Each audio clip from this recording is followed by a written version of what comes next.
Hello दोस्तों। पे fixation जो FRSR का पार्ट है, इस पे हम चर्चा करेंगे। और इसी बहुत इम्पोर्टेंट वीडियो होने वाली है, क्योंकि इसमें से आप सबसे ज़्यादा अगर क्वेश्चन आएंगे वो इसी पार्ट से आने वाले हैं। क्योंकि गवर्नमेंट ऑफिसेज में सबसे ज़्यादा यूज़ होने वाले रूल्स पे फिक्सेशन से रिलेटेड है। क्योंकि जब भी आप ज्वाइन करते हो, जब भी प्रमोट होते हो, तो आपकी पे फिक्स की जाती है, या कोई डेपुटेशन से यहाँ आता है तो भी उसकी पे फिक्स करनी पड़ती है।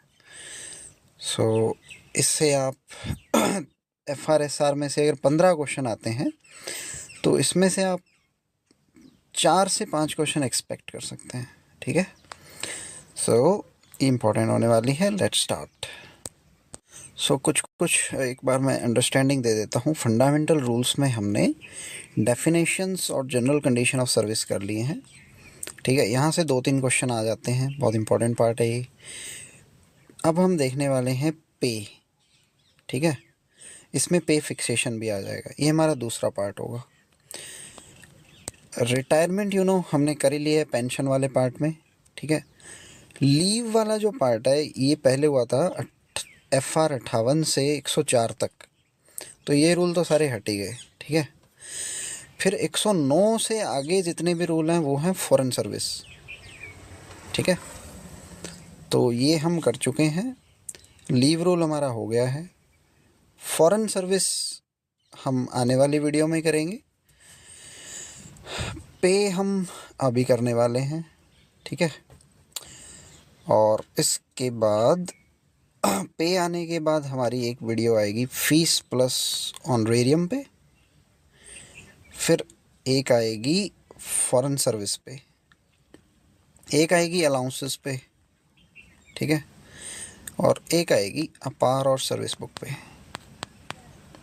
ठीक है, समझ गए आप पूरा मुद्दा क्या है हमारा FRSR से रिलेटेड। और टाइम रहा तो हम एकोमोडेशन से भी कर लेंगे, बट एकोमोडेशन से क्वेश्चंस नहीं आते हैं यूजुअली। ठीक है, सो ये सबसे इम्पोर्टेंट है। उसके बाद आपको पता ही है हम MCQ सीरीज़ वगैरह करेंगे और कंप्यूटर भी कवर करेंगे। So let's start. तो सबसे पहले हम पे मैट्रिक्स देख लेते हैं। कुछ ऐसी दिखाई देती है हमारी पे मैट्रिक्स। इसमें ये वाली जो कॉलम है ना, रो जो है ना, ये है लेवल्स। ये सबसे हाईएस्ट है 18, लेवल 18।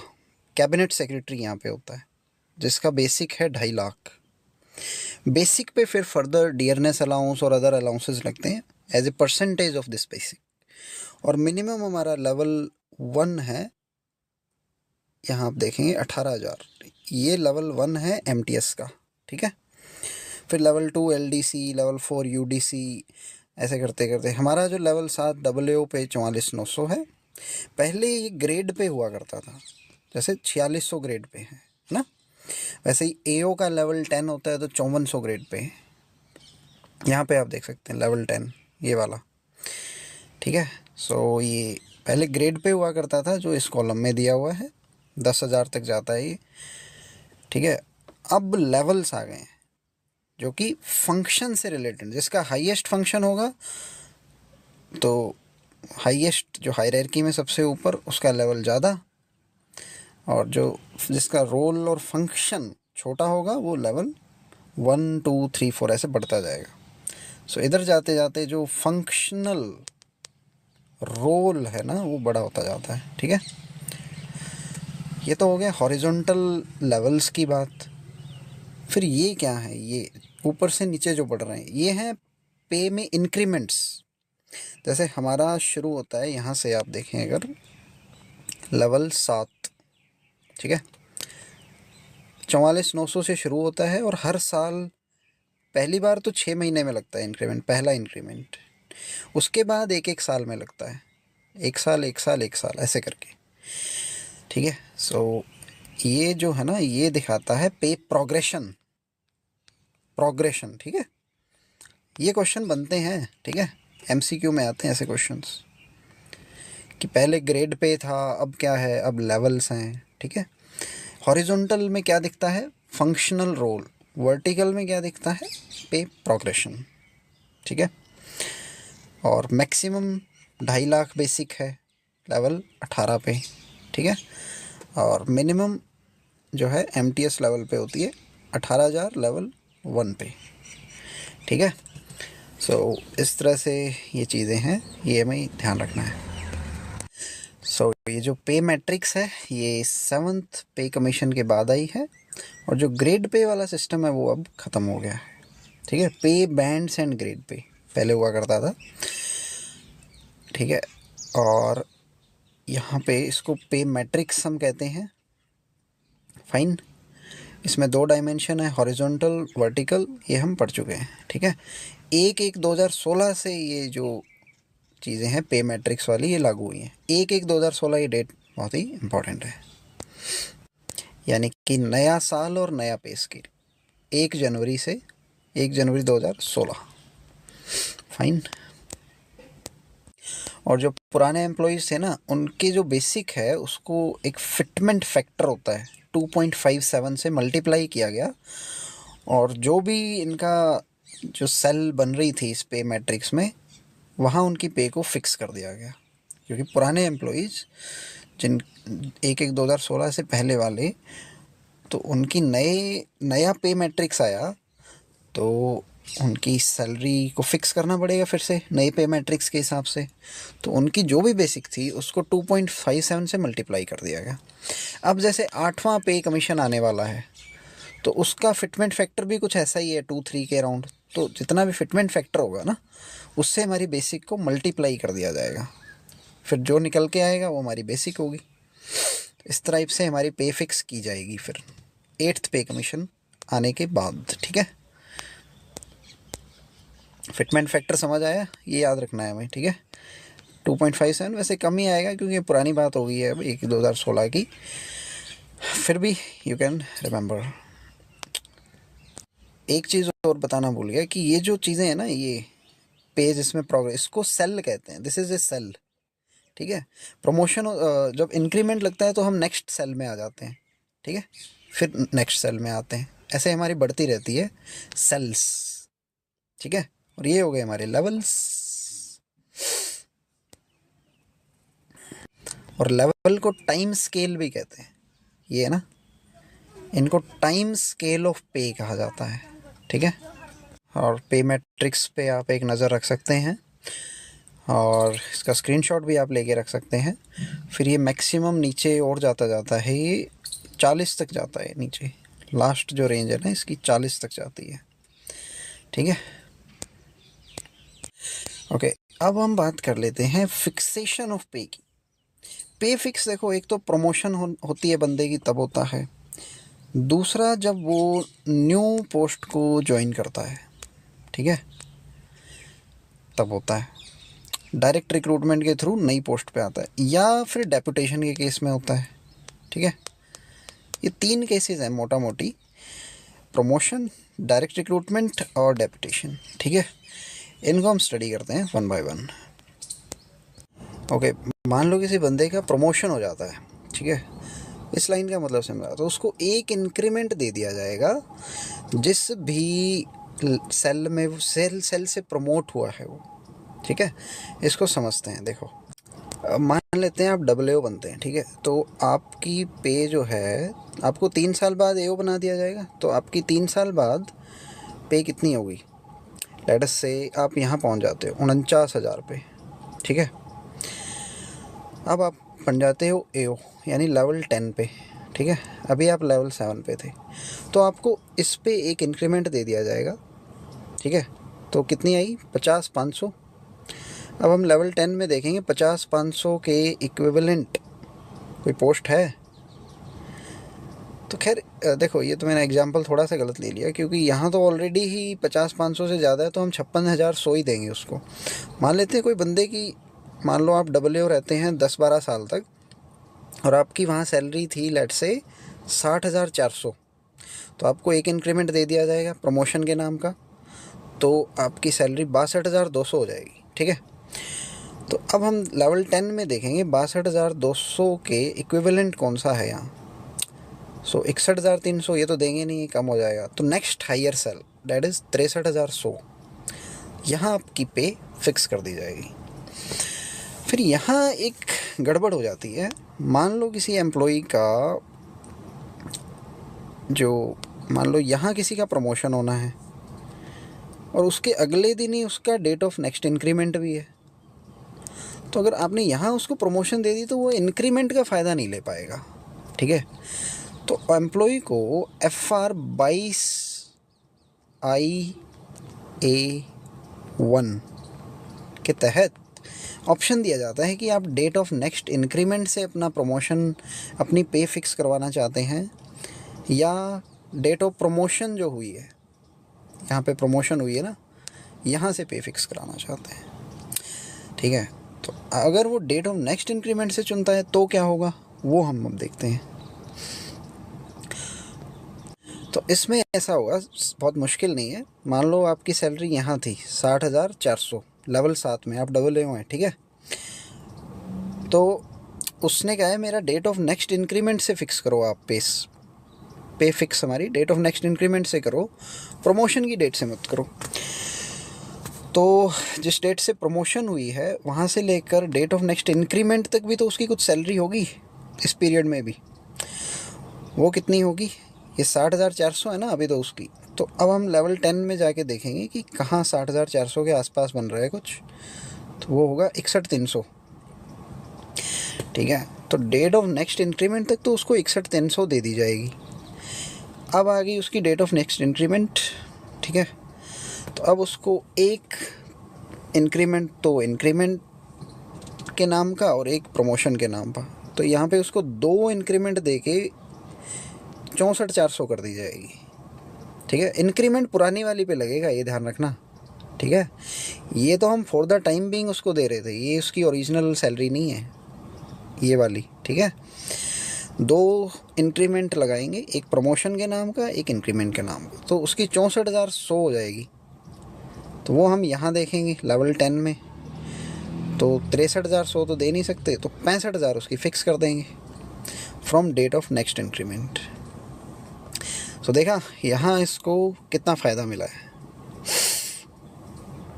सो ये चीज़ हमें देखनी है कि डेट ऑफ नेक्स्ट इंक्रीमेंट और डेट ऑफ प्रमोशन, ये 2 ऑप्शन इसको दिए जाते हैं किस रूल के तहत, FR22IA1। ठीक है, FR22IA1। इसको याद करने का तरीका ये है कि आपके पास दो ऑप्शन हैं to choose from, this and this. ठीक है, ऑप्शन ही तो देखना है आपको। तो 22IA1, 22IA। ठीक है, ऐसे याद रख सकते हैं। ये चीज़ यहाँ दी हुई है।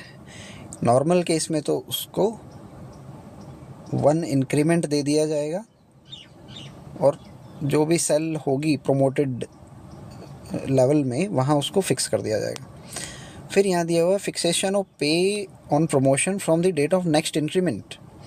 यहाँ इसको ऑप्शन मिलता है FR22A1 के तहत। ठीक है, सो उसको from the date of promotion till his date of next increment, यानी जिस दिन प्रमोशन हुई और यहाँ डेट ऑफ नेक्स्ट इंक्रीमेंट उसका आ रहा है। इंक्रीमेंट हमें पता है ना, 1 जुलाई या 1 जनवरी, दोनों में से एक दिन लगता है। ठीक है, वो अलग अलग एम्प्लॉय का अलग अलग होता है। तो प्रमोशन वाली डेट और इंक्रीमेंट वाली डेट के बीच में क्या सैलरी मिलेगी वो हमें देखना है यहाँ पे। वो तो उसको सिंपली मिल जाएगी नेक्स्ट हायर सेल जो भी होगा जिस लेवल में वो प्रमोट हुआ है। ठीक है, हमने देखा ना आगे लेवल 10 में हम देखेंगे कि भाई कौन सा है, तो उसमें दे देंगे हम जो भी सेल उसका फिट बैठ रहा होगा।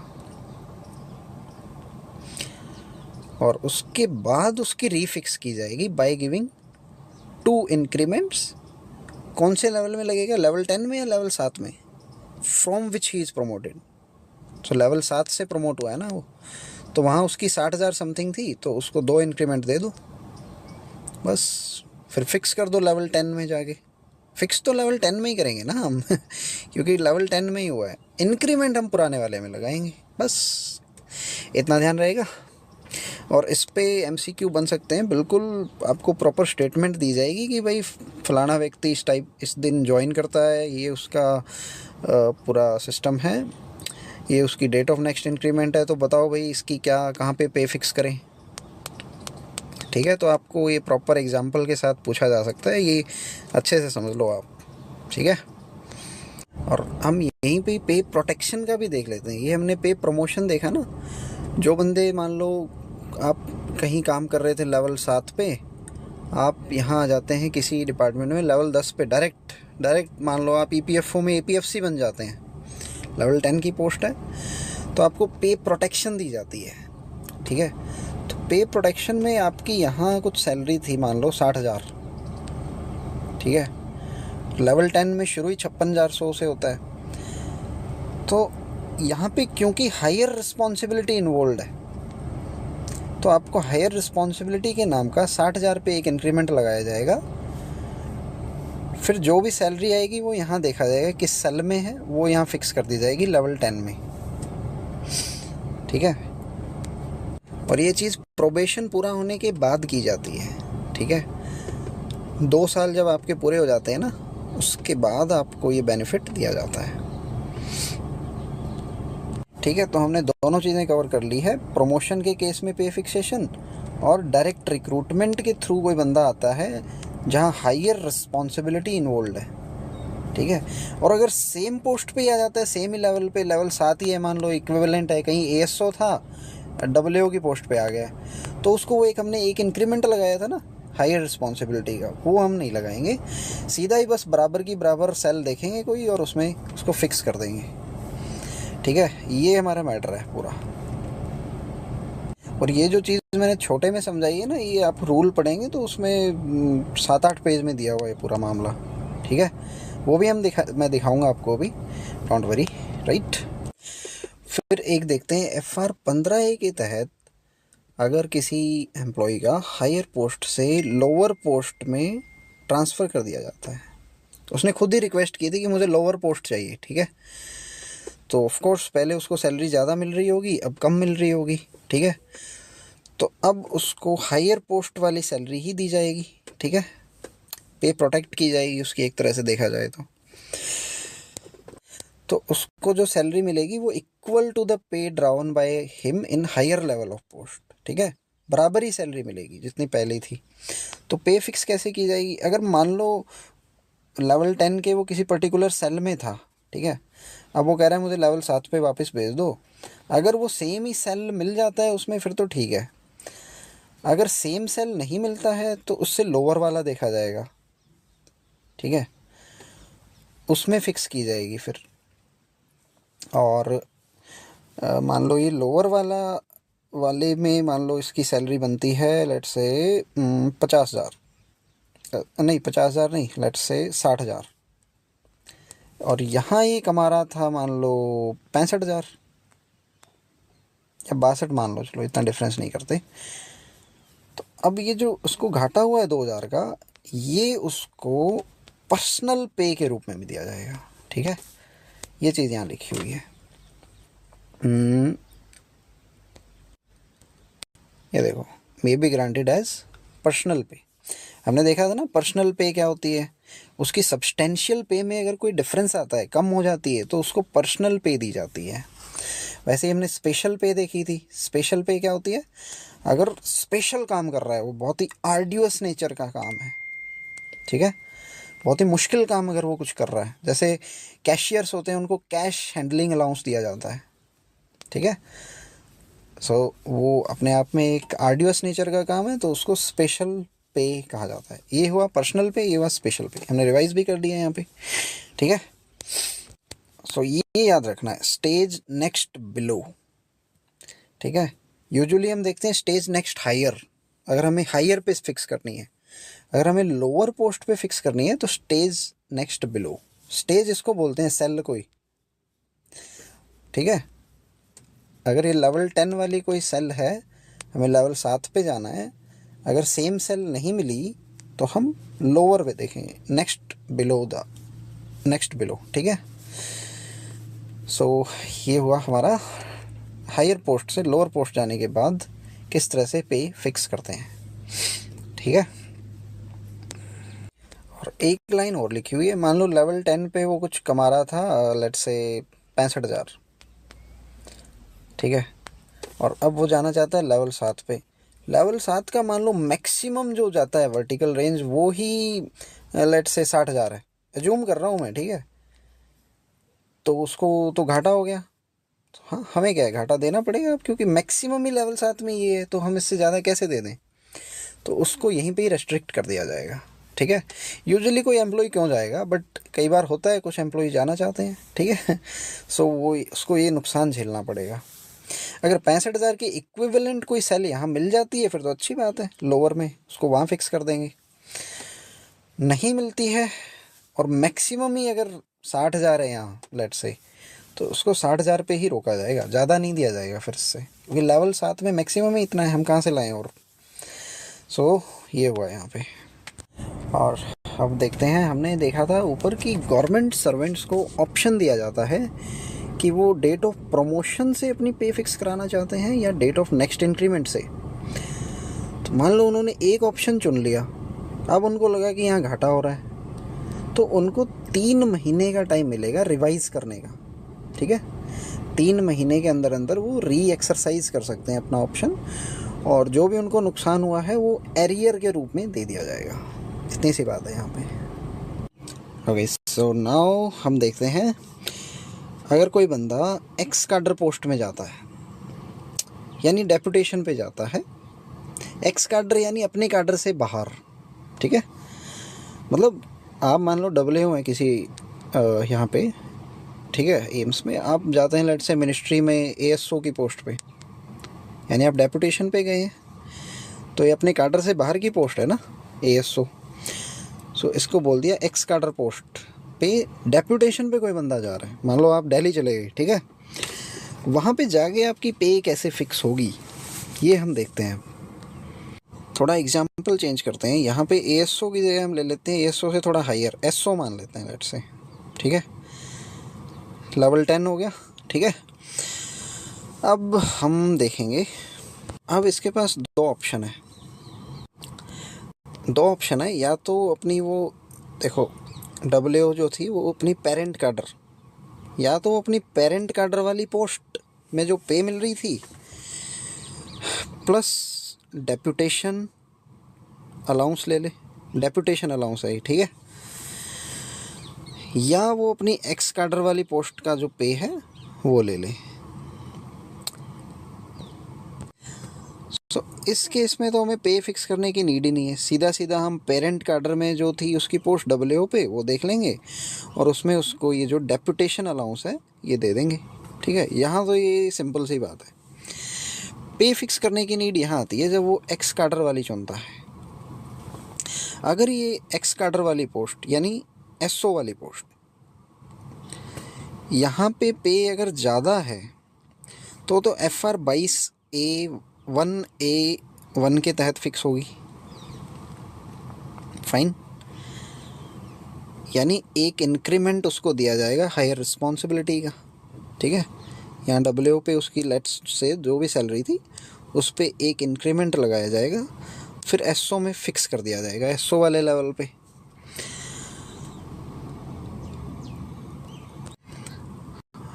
और अगर एक्स कैडर वाली पोस्ट यानी SO वाली पोस्ट पे उसकी सैलरी कम है, ठीक है, फिर उसकी पे फिक्स की जाएगी FR 22A2 के तहत। इसमें तो बस सिंपली देखा जाएगा, सेल मिला लिया जाएगा। मान लो AAO पे उसकी सैलरी बढ़ के हो गई थी 44,900 से, मान लो ये 60,000 पे पहुंच गया था, तो इसमें सीधा सीधा देखेंगे कि भाई फिर SO नहीं, मतलब SO पे जा रहे फिर तो मिलेगा ही मिलेगा इंक्रीमेंट, ठीक है। यहाँ मान लो वो सेम ही पोस्ट पे जाता है ASO की पोस्ट पे, हायर नहीं है ना, तो बस 60,000 के इक्विवेलेंट कोई सेल देखी जाएगी, 60,000 वाली वहाँ पे फिक्स कर दी जाएगी, ठीक है। 60,000 वाली नहीं है तो उससे नेक्स्ट हायर, बस यहाँ इंक्रीमेंट नहीं दिया जाएगा, बस सेम सी बात है, ठीक है। तो एक्स कैडर में बस जो प्रमोशन वाली थी ना वही सेम ही मैटर है, बट एक डिफरेंस है बस कि यहाँ पे डेप्यूटेशन ड्यूटी अलाउंस दिया जाता है एक, अगर बंदा अपने पेरेंट कैडर की पोस्ट चुनता है, ठीक है। सो ये दोनों मिला के दिए जाते हैं। अदरवाइज जो नॉर्मल पे फिक्सेशन हमारी थी अगर एक्स कैडर वाली पोस्ट वो चुनता है यानी अपने कैडर से बाहर, तो उसकी नॉर्मल जो हम पे फिक्स करते आ रहे हैं वैसे ही फिक्स होगी। अगर हायर रिस्पॉन्सिबिलिटी है तो उसका एक इंक्रीमेंट दे दिया जाएगा। हायर रिस्पॉन्सिबिलिटी यानी मान लो AAO से आप SO जा रहे हो तो आपको हायर रिस्पॉन्सिबिलिटी दी जाएगी, तो उसके नाम का एक इंक्रीमेंट दिया जाएगा ऐसे, और फिर फिक्स कर दिया जाएगा। अदरवाइज़ अगर सेम लेवल पे ही जा रहे हो तो फिर भाई नॉर्मल तरीके से फिक्स किया जाएगा, कोई इंक्रीमेंट नहीं दिया जाएगा। इतनी सी बात है बस, ज़्यादा कॉम्प्लिकेटेड तो नहीं है। I hope you are able to understand this. Okay, so अब मान लो आप AAO थे, आप कहीं गए हुए हो SO की पोस्ट पे मिनिस्ट्री में डेपुटेशन पे। डेपुटेशन को फॉरेन सर्विस भी कहते हैं, ठीक है। यूजुअली डेपुटेशन को फॉरेन सर्विस तब कहते हैं जब वो कंसोलिडेटेड फंड ऑफ इंडिया से पैसा ना आ रहा हो, ठीक है। मिनिस्ट्री में गए हो तो उसको फॉरेन सर्विस नहीं कहेंगे, ठीक है। चलो पॉइंट पे आते हैं। AAO से आप SO बन के मिनिस्ट्री में गए हैं डेपुटेशन पे फॉर 3 ईयर्स और 4 ईयर्स, ठीक है। अब यहाँ पे एम्स बठिंडा में आपकी मान लो प्रमोशन ड्यू हो जाती है, आपको AAO से AO बनना है, ठीक है। आप मान लो यहाँ 3 साल तक डेपुटेशन पे थे, तो क्या आपको प्रमोशन मिलेगी? हाँ बिल्कुल मिलेगी। माना कि आपने एम्स बठिंडा में सर्व नहीं किया, बट 3 साल तो आपके चल रहे थे ना, तो एम्स बठिंडा वाले आपको एक प्रिजम्पटिव पे दे रहे होंगे, ठीक है। प्रिजम्पटिव पे यानी मान लिया कि वो मिनिस्ट्री में गया हुआ है बट यहाँ काम कर रहा होता तो उसकी कुछ इंक्रीमेंट लग के कुछ पे हो जाती, तो उस प्रिजम्पटिव पे के हिसाब से आपकी पे फिक्स कर दी जाएगी AO की पोस्ट पे, आपका अगर प्रमोशन हो जाता है तो, ठीक है। तो ये बेसिक फंडा इसमें ये है कि ये जो डेपुटेशन वाला पीरियड है ना आपका, इसको नल नहीं कह सकती आपके एम्स बठिंडा वाले। ये नहीं कह सकते कि भाई ये AAO तो वहाँ मिनिस्ट्री में गया हुआ था, हम इसको प्रमोशन क्यों दें ना, ऐसा अलाउड नहीं है। आप प्रिजम्पटिव पे मान के चलो, अपने डेटा में बना के रखो, उसके हिसाब से ये एम्स बठिंडा वाले जो हैं वो आपको प्रमोशन देंगे और आपकी पे फिक्स करेंगे, प्रिजम्पटिव पे, ठीक है। इतना याद रहेगा। और पे फिक्स फिर वैसे ही की जाएगी FR 22I A1 के तहत, either from date of next increment or from date of promotion. Date of next increment से करते हो तो इंक्रीमेंट तक तो आपकी जो भी, जहाँ भी आप लेवल 10 में प्रमोट हुए हो वो वाली पे आपको दी जाएगी, और जैसे ही डेट ऑफ नेक्स्ट इंक्रीमेंट आपकी आएगी तो आपको AAO वाली पोस्ट पे 2 इंक्रीमेंट लगा के AO वाली पोस्ट पे फिक्स कर दिया जाएगा। बस जो 2 इंक्रीमेंट लग रहे हैं पुरानी पोस्ट पे लग रहे हैं, ठीक है, फाइन। सो हमने यार रिवाइज भी कर लिया अपना मैटर। ओके, अब बात करते हैं जो बंदे टेक्निकल रेजिग्नेशन लेके आते हैं उनको पे प्रोटेक्शन दी जाती है ऑफ कोर्स, ठीक है। हमने देखा भी है ऊपर ये डायरेक्ट रिक्रूटमेंट वालों के केस में। और उनकी पास्ट सर्विस को काउंट किया जाएगा या नहीं फॉर एनुअल इंक्रीमेंट? हाँ बिल्कुल किया जाएगा।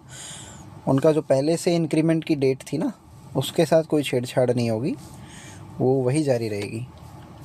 यहाँ आके उनको फिर से 6 महीने पूरे करने की नीड नहीं है इंक्रीमेंट लेने के लिए, है ना। मान लो किसी बंदे ने यहाँ, मान लो किसी बंदे का डेट ऑफ नेक्स्ट इंक्रीमेंट है 1 जुलाई, ठीक है, और वो एम्स बठिंडा में आके लेट से ज्वाइन करता है, मान लो 15 जून को कर रहा है, ठीक है। तो अगर ये फ्रेश रिक्रूट होता है फिर तो 15 जून के बाद देखे जाते, 6 महीने कब पूरे होते हैं, तो उसको पहला इंक्रीमेंट यहाँ दे दिया जाता।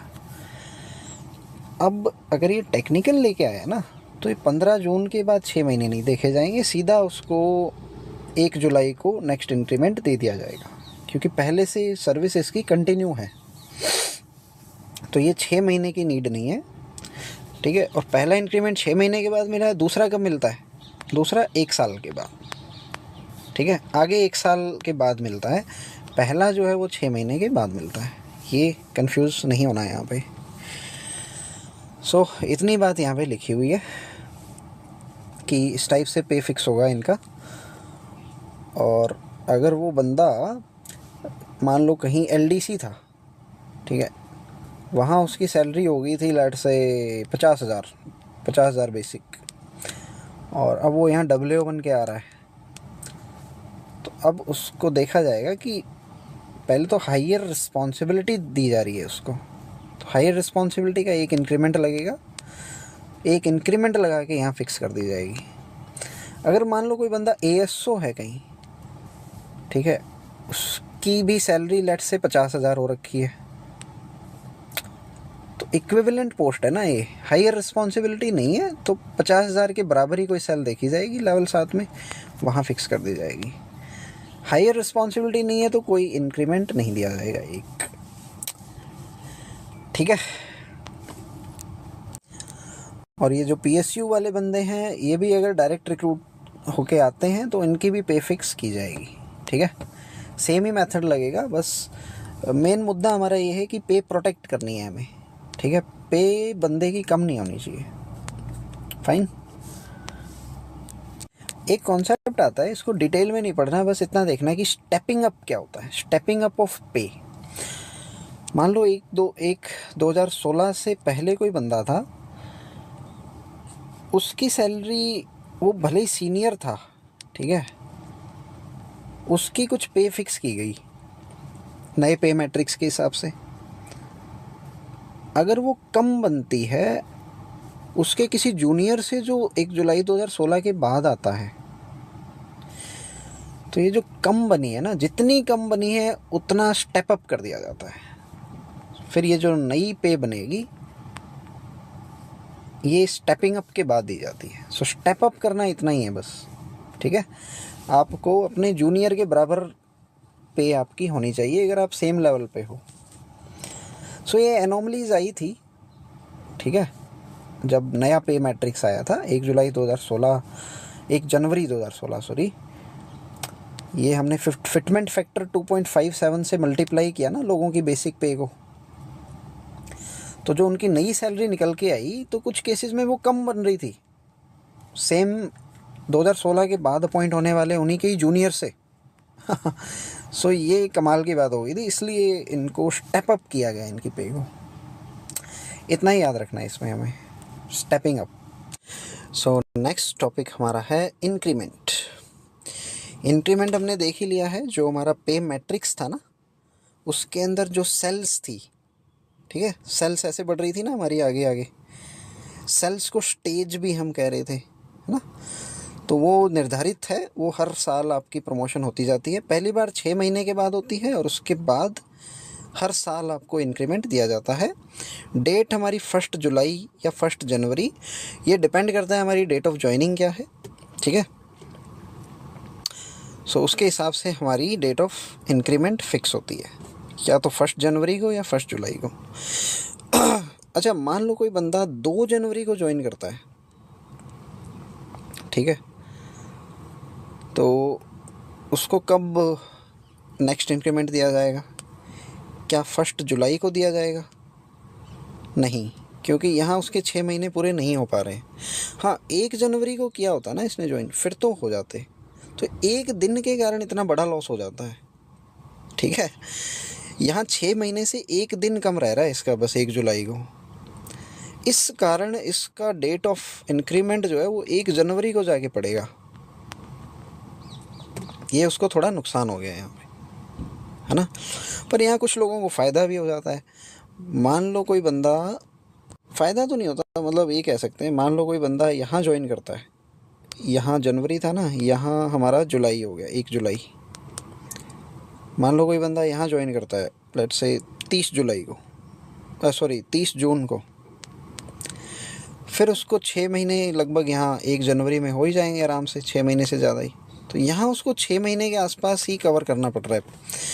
बट यहाँ जो बंदा आ रहा था ना 1 जनवरी के बाद 2 जनवरी 3 जनवरी, उसको बड़ा नुकसान झेलना पड़ रहा है। उसको लगभग 1 साल ही लगाना पड़ रहा है पहली प्रमोशन पाने की, पहला इंक्रीमेंट पाने के लिए। सो ये चीज़ यहाँ दी हुई है, आप देख सकते हैं।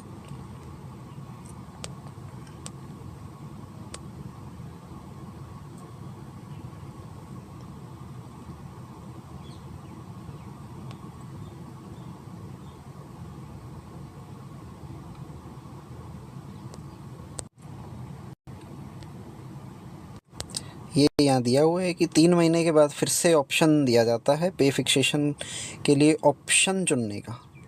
ऑप्शन देखा था ना कि भाई डेट ऑफ नेक्स्ट इंक्रीमेंट से चाहते हो या प्रमोशन की डेट से चाहते हो, ठीक है। ये 3 महीने की लिमिट हमें याद रखनी है। 3 महीने के बाद ये आप फिर से ऑप्शन एक्सरसाइज कर सकते हो अगर आपको लगता है कि आपके थोड़ा नुकसान हो गया है। सो नाउ विल सी कौन से पीरियड्स इंक्रीमेंट के लिए काउंट होते हैं। हमें पता है इंक्रीमेंट पहली बार 6 महीने के बाद मिलता है ज्वाइनिंग के बाद, और फिर 1 साल के बाद मिलता है। सो ये 6 महीने या 1 साल पूरा करने के लिए कौन सा पीरियड काउंट होगा। देखो वो पीरियड तो होगा ही होगा जिसमें आप ड्यूटी पे थे, ठीक है।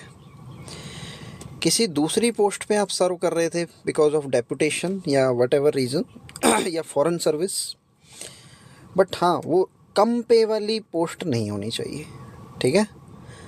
या तो बराबर पे वाली हो या हायर पे वाली हो, वो पीरियड ही काउंट होगा इंक्रीमेंट के लिए। जब आप छुट्टी पे थे, लीव पे थे, वो भी होगा। हाँ, एक्स्ट्रा ऑर्डिनरी लीव नहीं होनी चाहिए। ईओएल तब दी जाती है जब कोई लीव नहीं हो, ठीक है। तो ये किसी टाइप की लीव है भी नहीं, ये बस एक तरह का मेजर है एक्स्ट्रा ऑर्डिनरी केसेस में कि भाई कोई लीव नहीं है तो आप एक्स्ट्रा ऑर्डिनरी लीव ले लो। तो ये पीरियड काउंट नहीं होगा। बस वो मेडिकल सर्टिफिकेट पे अगर है ना ईओएल, मान लो आपके कोई हाथ पांव टूट गया या कुछ इंजरी हो गई, इलनेस हो गई बड़ी, जिसके कारण आपको ईओएल लेनी पड़ रही है मेडिकल रीज़न के कारण, फिर तो अलाउड है, फिर तो वो काउंट होगा इंक्रीमेंट के लिए, अदरवाइज नहीं होगा। या कहीं सिविल कमोशन हो जाता है, ठीक है, यानी भगदड़ मच जाती है, कोई जाम लग जाता है, कुछ भी हो जाता है, उसके कारण आप ज्वाइन नहीं कर पा रहे और आपको ईओएल लेनी पड़ी, ठीक है, तब भी वो पीरियड काउंट होगा। मेडिकल पे है ईओएल तो भी काउंट होगा। या आपने ईओएल ली है for prosecuting higher technical and scientific studies, तब भी काउंट होगा, ठीक है। ये हमने देख ही लिया है। Deputation out of India, foreign service यानी जिसका पैसा कंसोलिडेटेड फंड ऑफ इंडिया से नहीं आता है। फॉरेन सर्विस का मतलब दूसरे देशों में सर्विस नहीं है, ठीक है, ये ध्यान रखना है। फिर आप एक पोस्ट से रिज़ाइन करके दूसरी पोस्ट पे जाते हो तो बीच में आपको जॉइनिंग टाइम दिया जाता है। ये जॉइनिंग टाइम टेक्निकल रेजिग्नेशन लेके आते हो ना आप, तब दिया जाता है 12 दिन का लगभग, तो ये भी काउंट होगा। हाँ, ये जॉइनिंग टाइम ये भी एफआर का ही पार्ट है, एफआर का पार्ट है। ये 10 से 1 मिनट का टॉपिक है, ये भी हम कवर करेंगे, ठीक है। और जो ट्रेनिंग का पीरियड है अपॉइंटमेंट से पहले का, ठीक है, वो भी काउंट होगा इंक्रीमेंट के लिए, ठीक है।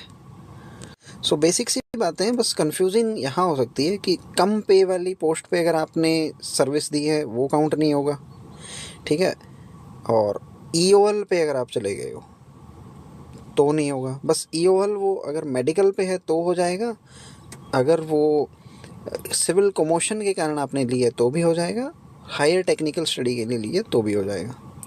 अदरवाइज़ ईओएल काउंट नहीं होगा इंक्रीमेंट के लिए, ना ही कम पे वाली पोस्ट होगी, ठीक है। फिर हमने सीसीए रूल में भी देखा था कि withholding of increment cumulative effect से भी हो सकता है और विदाउट क्यूमुलेटिव इफेक्ट से भी हो सकता है। क्यूमुलेटिव इफेक्ट से अगर है तो वो हमेशा के लिए उसकी सर्विस को इफेक्ट करेगा, हमेशा के लिए। और विदाउट क्यूमुलेटिव इफेक्ट है तो वो जब तक वो विदहोल्ड किया गया इंक्रीमेंट तब तक करेगा, और उसके बाद उसका वापस से सारा जो है रिस्टोर कर दिया जाएगा, सारा जो भी इंक्रीमेंट होना था। सो बाकी साथियों के बराबर ही उसकी पे हो जाएगी। यहाँ पे एक बार अगर इंक्रीमेंट रोक दिया तो वो पूरी सर्विस में आपको इफ़ेक्ट डालेगा, ठीक है। एक बार कम हुआ तो वो फिर इंक्रीमेंट लगेगा तो नेक्स्ट इंक्रीमेंट भी आपका बाकी साथियों से कम होगा, तो पूरी सर्विस ही आपको एक इंक्रीमेंट कम मिलता जाएगा, 1 या 2 जितना भी कम किया गया है। सो ये जो क्यूमुलेटिव इफेक्ट वाली जो विदहोल्डिंग ऑफ इंक्रीमेंट है ना, ये मेजर पेनल्टी होती है सीसीए रूल के तहत। विदाउट क्यूमुलेटिव इफेक्ट ये होती है माइनर, क्योंकि इसमें रिस्टोर कर दिया जाता है जितना भी उसका इंक्रीमेंट रोका गया था, वो जैसे ही पनिशमेंट की डेट ख़त्म होती है वहाँ सारा रिस्टोर कर दिया जाता है। ठीक है, ये नुकसान की भरपाई नहीं करते, बस आपकी जो बेसिक पे है वो आपके बाकी साथियों के बराबर कर दी जाएगी, बस इतना ही मामला है। ठीक है, और ये हमें पता ही है 6 जुलाई जो है ना, 6 मंथ जो होते हैं ना वो पूरे करने ज़रूरी हैं पहला इंक्रीमेंट लेने के लिए। ठीक है, और मान लेते हैं 1 जनवरी को कोई बंदा ज्वाइनिंग है उसकी, और 1 जनवरी को हॉलीडे या संडे है, तो 6 महीने उसके 1 जुलाई को हो जाएंगे, तो 1 जुलाई को उसको इंक्रीमेंट दे दिया जाएगा, है ना। आप उसको 1 जनवरी को संडे है तो ज्वाइन तो 2 जनवरी को करवाओगे, और 2 जनवरी से काउंट करोगे तो 1 जुलाई तक 6 महीने नहीं हो रहे हैं, तो आप ये नहीं कह सकते कि आपको 1 जुलाई की जगह 1 जनवरी को हम देंगे, ये नहीं करना है। उसकी कोई गलती नहीं है ना, 1 जनवरी को संडे आ गया तो क्या हो गया, ज्वाइन आप 2 जनवरी को करा रहे हो, पर ज्वाइनिंग डेट उसकी 1 जनवरी की है, संडे है वो अलग बात है, तो 6 महीने 1 जुलाई को उसके पूरे हुए माने जाएंगे। इतनी बात है, क्लियर। अब देखते हैं एडवांस इंक्रीमेंट्स। ठीक है, यानी इंक्रीमेंट की डेट से पहले ही इंक्रीमेंट दे दिया जाना, वो कौन देगा, उसके लिए कॉम्पिटेंट अथॉरिटी कौन होगी, उसके लिए अथॉरिटी वही कॉम्पिटेंट होगी जिसने पोस्ट को क्रिएट किया था। ठीक है, क्रिएट करने वाली अथॉरिटी जो है ना पोस्ट को, वो ही कॉम्पिटेंट है एडवांस इंक्रीमेंट देने के लिए। और ये जो एडवांस इंक्रीमेंट दिया जाता है एनोमलीज को दूर करने के लिए भी दिया जाता है। पे फिक्सेशन में कुछ एनोमलीज होती है ना, एनोमलीज में हम स्टेपिंग अप करते हैं, स्टेप अप, यानी जूनियर की सैलरी सीनियर से ज़्यादा होगी तो सीनियर वाली सैलरी को स्टेप अप किया जाता है ना। तो एनोमलीज को दूर करने के लिए और कुछ अदर सर्कमस्टेंसेज में भी यूज़ किया जाता है। जैसे एक सर्कमस्टेंस है स्टेनोग्राफर को दिया जाता है। ठीक है, उनको ये जो है ना, मान लो वो 80 उनको लिखना होता है स्टेनोग्राफी में, 80 वर्ड्स पर मिनट पे मान लो कोई स्टेनो रिक्रूट हुआ है, तो पहला इंक्रीमेंट एडवांस मिलेगा अगर वो 100 वर्ड्स पर मिनट वाला टेस्ट पास कर देता है। फिर दूसरा इंक्रीमेंट 120 पे मिलेगा। मान लो वो 80 पे रिक्रूट हुआ और 120 वाला टेस्ट उसने डायरेक्ट पास कर दिया, तो उसको 2 इंक्रीमेंट एक साथ मिल जाएंगे। ठीक है, सो 80 वर्ड्स पर मिनट इनको लिखना होता है, इनकी अपनी भाषा होती है स्टेनोग्राफर्स की, कोड लैंग्वेज में लिखते हैं वो कुछ कुछ ऐसे ऐसे करके। ठीक है, वो उन्हीं को ही समझ आती है। सो 1 2 3 इस तरह से स्पीड काउंट होती है उनकी। 80 वर्ड्स पर मिनट पे कोई रिक्रूट हुआ है और वो 100 वर्ड्स पर मिनट का केस पार कर देता है तो 1 एडवांस इंक्रीमेंट, 120 वर्ड्स का कर देता है तो 2 इंक्रीमेंट्स। ठीक है, और ये जो इंक्रीमेंट्स है ना, ये एक सेपरेट एलिमेंट की तरह ट्रीट होंगे। ये आने वाली जो नेक्स्ट इंक्रीमेंट्स हैं उनके अंदर इनको अब्जॉर्ब नहीं करना है, ये अलग से चलेंगे। ठीक है, एक सेपरेट एलिमेंट की तरह होंगे। जैसे मान लो मेरी बेसिक पे प्लस डीए मेरी सैलरी कुछ है, इसके अंदर ये जो एडवांस इंक्रीमेंट मिला है ना, तो ये बेसिक पे में नहीं ऐड होगा, ये एक सेपरेट एलिमेंट की तरह ऐड किया जाएगा अलग से। जैसे डीए एक सेपरेट एलिमेंट है ना, वैसे ये जो इंक्रीमेंट मिला है इसको हम सेपरेट एलिमेंट की तरह ट्रीट करेंगे, बेसिक पे में ऐड नहीं करेंगे। हाँ, मान लो इस बंदे की प्रमोशन हो जाती है, आगे दिया होगा यहाँ पे, consequent upon they may be granted, ये देखो ना, जैसे उनकी यहाँ पे प्रमोशन हो जाती है, लेट से प्रमोशन हो जाती है तो उसके बाद ये सेपरेट एलिमेंट नहीं रहेंगे, ये बेसिक पे का ही पार्ट बन जाएंगे। फिर मान लो स्टेनो से कोई पीए बन जाता है, ठीक है, तो पीए पे उसकी बेसिक पे लेवल 6 की होती है, तो उसके अंदर ही उसको ऑब्जॉर्व कर दिया जाएगा। ये जो सेपरेट एलिमेंट मिल रहा था ना, ये उसको डिसकंटिन्यू कर दिया जाएगा। फाइन। और ये जो दिया गया इसको स्टेपिंग अप ऑफ पे ऑफ सीनियर्स के लिए काउंट नहीं किया जाएगा। कल को कोई सीनियर आके बोल दे कि इसकी ज़्यादा कैसे होगी, मुझे स्टेप अप करो मेरी सैलरी को, वो अलाउड नहीं है, क्योंकि ये इसकी काबिलियत के दम पे हुई है। स्टेपिंग अप हम दे रहे थे कि भाई फर्स्ट 1/1/2016 के बाद जो नया पे स्केल आया है उसके कारण अगर किसी की पे कम रह गई किसी सीनियर की, फिटमेंट फैक्टर 2.57 से मल्टीप्लाई करने के बाद, उस केस में हम स्टेपिंग अप दे रहे थे इनको, है ना। फाइन। तो क्या ये जो कॉम्पिटेंट अथॉरिटी थी जिसने पोस्ट को क्रिएट किया है, उसके पास ये ग्रांट एडवांस इंक्रीमेंट की पावर है, इस पे क्या कोई रेस्ट्रिक्शन भी है? किस केसेस में वो ये पावर एक्सरसाइज नहीं कर सकती है? मान लो कोई बंदा मेरिटोरियस वर्क कर रहा है, बहुत शानदार काम किया है, तो क्या उसको एडवांस इंक्रीमेंट दे दें? नहीं देना है, ठीक है। मिनिस्ट्री वगैरह की एडवाइस को डिसरिगार्ड करते हुए भी नहीं देना है, नॉर्मल रूल्स को तोड़ के भी नहीं देना है, ये तो सिंपल सी बातें हो गई। पुरानी पोस्ट में मान लो उसको कुछ मिल रहा था, कोई अलाउंसेस वगैरह, डेपुटेशन अलाउंस, कोई और पर्क्स वगैरह थे पुरानी पोस्ट में, अब नहीं है, तो उसको कंपनसेट करने के लिए क्या उनको एडवांस इंक्रीमेंट दे सकते हैं? नहीं दे सकते हैं, क्योंकि ये पोस्ट ही नहीं है ना। हाँ, अगर कोई बहुत ही ज़्यादा आर्ड्यूअस नेचर का काम है ना, अगर अनयूजुअल सर्कमस्टेंसेस हैं, हार्डशिप वाला मामला है अगर, ठीक है, फिर तो दे सकते हैं, बट नॉर्मली ये चीज़ें नहीं दी जा सकती, ठीक है। मेरिटोरियस काम किया है अगर किसी ने, बहुत अच्छा शानदार काम किया है, उसके लिए भी नहीं दे सकते हैं एडवांस इंक्रीमेंट। सो ये कन्फ्यूज़न के लिए आपको स्टेटमेंट्स में पूछा जा सकता है। अब हम लास्ट पार्ट में आ गए हैं। एक लंप सम इंसेंटिव दिया जाता है अगर कोई बंदा हायर क्वालिफिकेशंस को एक्वायर करता है।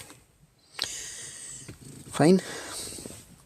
पीएचडी के लिए 30,000, इसका आप स्क्रीनशॉट लेके रख सकते हैं, ये कई बार मैच द फॉलोइंग में पूछा जाता है। देखो 3 तो मैं आपको सीधे सीधे याद करा सकता हूँ।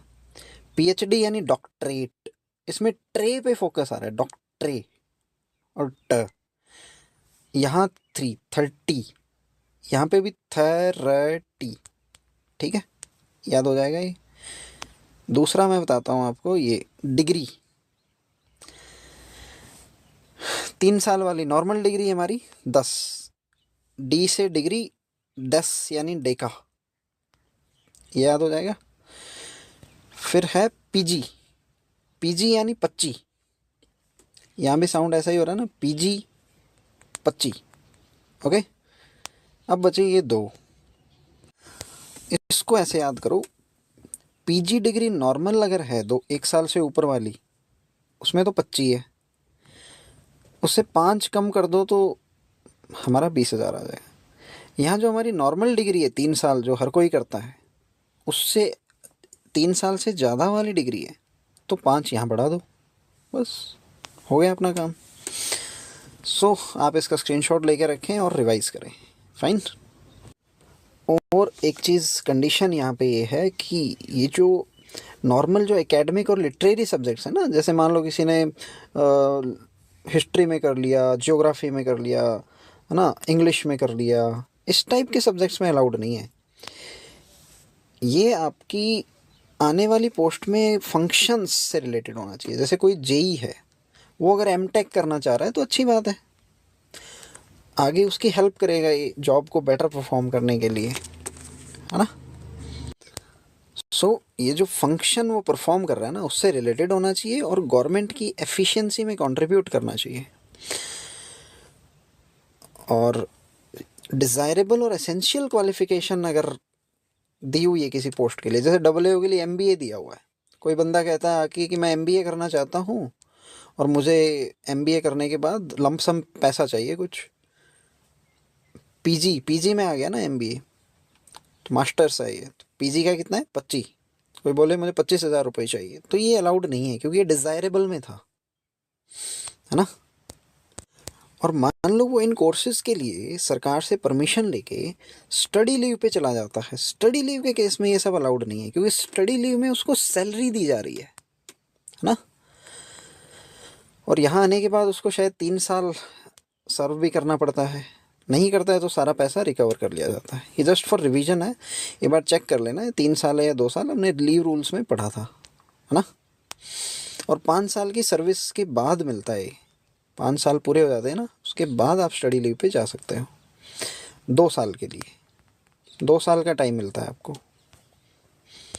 और ये जो लंपसम है ये मैक्सिमम 2 टाइम्स मिल सकता है और मिनिमम गैप 2 साल होना चाहिए, ठीक है। 2 बार ले सकते हो आप। एक बार मान लो यहाँ लिया तो इसके बाद आपको 2 साल का गैप देना पड़ेगा, फिर दोबारा आप यहाँ ले सकते हो। सो टोटल 2 साल के गैप पे 2 बार आप ये इंसेंटिव, लंपसम इंसेंटिव ले सकते हो। एक कुछ FAQ दिए हुए हैं यहाँ पे, आप देख सकते हैं इसको। पहला तो ऐसे ही है। दूसरा है, कोई बंदा चाह रहा है कि उसकी जो पे फिक्स है वो डेट ऑफ नेक्स्ट इंक्रीमेंट से की जाए, तो कैसे की जाएगी बताओ। हमने देखा था कि उसको पुरानी पोस्ट पे 2 इंक्रीमेंट दे दिए जाएंगे, ठीक है। और जो भी इक्विवेलेंट होगा नई पोस्ट में वहाँ उसकी पे फिक्स कर दी जाएगी। ये जो चीज़ की जाएगी डेट ऑफ नेक्स्ट इंक्रीमेंट पे की जाएगी। मान लो यहाँ वो प्रमोट हुआ, यहाँ उसका डेट ऑफ नेक्स्ट इंक्रीमेंट आया, तो इस पीरियड के दौरान उसको जो हायर सैलरी है ना वो दे दी जाएगी, जो भी उसकी बन रही है, जो भी जिस लेवल में वो प्रमोट हुआ है वहाँ वाली सैलरी दे दी जाएगी नॉर्मली। बट यहाँ पे उसको 2 इंक्रीमेंट, एक तो प्रमोशन का और एक इसकी डेट ऑफ नेक्स्ट इंक्रीमेंट आ गई है इसके नाम का। क्योंकि प्रमोट हुआ था तब हमने कुछ नहीं दिया था इसको, तब हमने नॉर्मली जो भी नेक्स्ट सेल में उसको रख दिया था यहाँ पे। और फिर जब डेट ऑफ नेक्स्ट इंक्रीमेंट आई है तब हमें इसको एक तो प्रमोशन के नाम का, एक डेट ऑफ नेक्स्ट इंक्रीमेंट के नाम का, ये 2 उसको हम इंक्रीमेंट देंगे और पे फिक्स कर देंगे, समझे। नेक्स्ट है, अगर कोई बंदा अपनी रिक्वेस्ट करता है कि मुझे लोअर पोस्ट पे जाना है, तो क्या किया जाएगा। तो और यहाँ पे एक चीज़ और है कि वैसा जिस स्टेज पे वो था उसके इक्विवेलेंट कोई स्टेज अवेलेबल ही नहीं है लोअर लेवल में। मान लो वो लेवल 10 पे 60,000 वाले सेल में था, स्टेज पे था, यानी लेवल 7 पे वो जाना चाह रहा है, वहाँ पे मान लो 60,000 है ही नहीं, मान लो वहाँ पे है 61,000, तो उसको इससे पीछे वाले में फिक्स कर दिया जाएगा। यहाँ पे जो भी होगा, मान लो यहाँ 59,000 पे है कोई एक सेल या स्टेज, तो ये जो 1,000 रुपये का गैप आ रहा है ना, ये इसको पर्सनल पे के रूप में दे दिया जाएगा, समझिए उदाहरण के साथ। सो ये हमारा पे वाला पोर्शन ख़त्म होता है। इस पे हम कुछ क्वेश्चंस भी करेंगे बाद में, जब हम सारे लेक्चर्स पूरे हो जाएंगे आने वाले टाइम में। अभी इसमें हम अलाउंसेस पे एक चैप्टर आएगा, एक लेक्चर आएगा अलाउंसेस पे। उसके बाद हमारा हो जाएगा फॉरेन सर्विस या डेपुटेशन भी इसको कहते हैं, ठीक है। फिर हमारा एक होगा अपार और सर्विस बुक पे, और इन्हीं के साथ ही हम एक जॉइनिंग टाइम का भी कर लेंगे। वो छोटा सा चैप्टर है, 10 मिनट का चैप्टर होगा, ठीक है। सो ये हमारा आने वाले टाइम का खाका है। फिर आपको पता ही है इसके बाद हम कंप्यूटर पे एक मैराथन करेंगे। फिर ये सारा मैंने टारगेट रखा है 12 फ़ैब से पहले पहले ये सारा हो जाएगा। 12 फ़ैब का टारगेट लेके चलते हैं। और फिर उसके बाद हमारी MCQ सीरीज़ आएगी। सारे MCQs हमें कवर करने हैं। पूरी तरह से आप उस पर रिलाई कर सकते हैं। मैं बहुत ही शानदार तरीके से MCQs बनाऊंगा इसमें। इधर उधर भटकने की आपको कोई नीड नहीं है, ठीक है। सो हमारा जो पे फिक्सेशन का टॉपिक है यहीं पे समाप्त होता है और मैं अपनी वाणी को यहीं विराम दूंगा। और आप सब लोगों को मेरी तरफ से बेस्ट विशेज़ है आपके एग्ज़ाम्स के लिए। Have a good day and bye. Okay, see you in the next video.